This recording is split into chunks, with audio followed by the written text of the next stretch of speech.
या आपके लिए नौकरी को सुरक्षित रखा, या आपके लिए ज़मीन को सुरक्षित रखा, या आपके लिए शिक्षा को सुरक्षित रखा? ये सारी सवाल के साथ जयराम महतो मैदान में उतरे हुए। क्या झारखंड में टूट जाएगी कांग्रेस? चंपई सरकार के लिए ये बहुत बड़ी मुश्किल की घड़ी है। क्या चंपई सरकार बिखर जाएगा? क्या चंपई सरकार अल्पमत में आ जाएगा, या फिर अब चंपई सोरेन मुख्यमंत्री नहीं रहेंगे?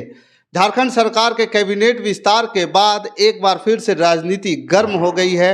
कांग्रेस कोटे से मंत्रियों के रिपीट होने पर पार्टी के नाराज विधायक दिल्ली कूच कर गए हैं। कांग्रेस में टूट का खतरा पैदा हो चुका है। नमस्कार, मैं हूं पवन चंचल और आप देख रहे हैं जनजोश न्यूज़। अगर आप इसे फेसबुक पे देख रहे हैं तो फॉलो कीजिए और यूट्यूब पे देख रहे हैं तो सब्सक्राइब कीजिए। झारखंड सरकार की कैबिनेट विस्तार के बाद एक बार फिर राजनीति गर्म हो चुका है। कांग्रेस कोटे से मंत्रियों के रिपीट होने पर पार्टी के नाराज विधायक दिल्ली कूच कर गए हैं। अगर कांग्रेस के 12 विधायकों को यही रुख रहा तो चंपई सोरेन की सरकार की सेहत पर बड़ा बुरा असर पड़ेगा। कांग्रेस विधायकों ने उनकी मांगों पर अमल नहीं किए जाने पर झारखंड विधानसभा बजट सत्र से दूरी बनाने की चेतावनी दे दी है।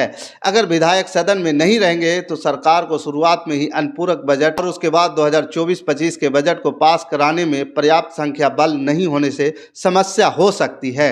चंपई सोरेन सरकार ने 5 फरवरी को झारखंड विधानसभा में 47 विधायकों के साथ बहुमत हासिल किया। इसमें झामुमो की ओर 27, कांग्रेस के 16, आजाद, झाविमो, भाकपा माले के 1-1 और मनोनीत सदस्य का 1 वोट पड़ा था।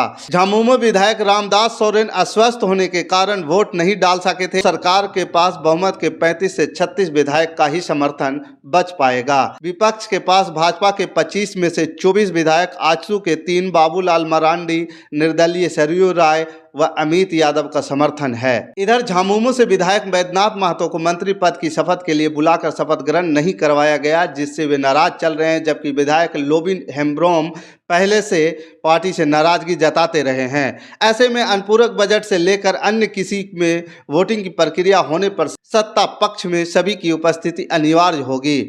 झारखंड विधानसभा में कांग्रेस के 16 विधायक, इनमें से 4 के मंत्री बनने के बाद 2/3 यानी 12 विधायक अपने ही मंत्रियों को हटाने का प्रस्ताव ला रहे हैं। राजनीतिक जानकारों की माने तो अगर विधायकों की नाराजगी बढ़ी तो पार्टी टूट सकती और विधायकों की विधायकी बची रह सकती है। पार्टी उन पर कार्रवाई भी नहीं कर सकती है। कांग्रेस विधायकों की नाराजगी कम नहीं हुई और पार्टी बीच का रास्ता नहीं निकालती है तो विवाद कम नहीं होगा। जानकारों की माने तो अगर पार्टी आला कमान 12 विधायकों से ही 4 नाम तय कर मांगेगी तो वह आपस में ही एकमत नहीं हो सकेंगे। सभी खुद मंत्री बनने का दावा कर सकते हैं, जिससे समस्या हो सकती है। अब देखना यह दिलचस्प होगा कि क्या चंपई सोरेन सरकार कांग्रेस पार्टी के कोटे में मंत्रियों का कोटा बढ़ा सकता है, या फिर कांग्रेस आला कमान इन सभी 12 सदस्यों को समझा बुझा करके वापस रांची भेज देगा।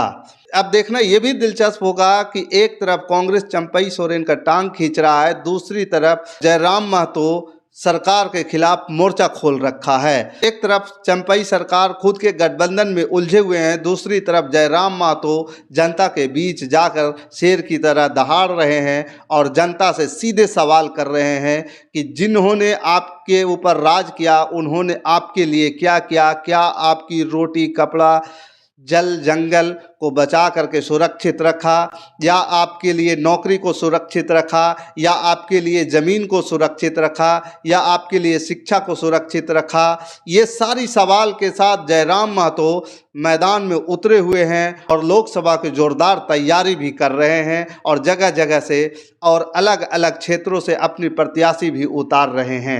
अब ऐसी स्थिति में आप हमें कमेंट कर जरूर बताइएगा कि क्या जयराम महतो चंपई सोरेन सरकार पर भारी पड़ेगा या नहीं। अगर भारी पड़ेंगे तो कितने सीट जीतेंगे, आप हमें कमेंट कर जरूर बताइएगा। हमारे साथ बने रहने के लिए धन्यवाद।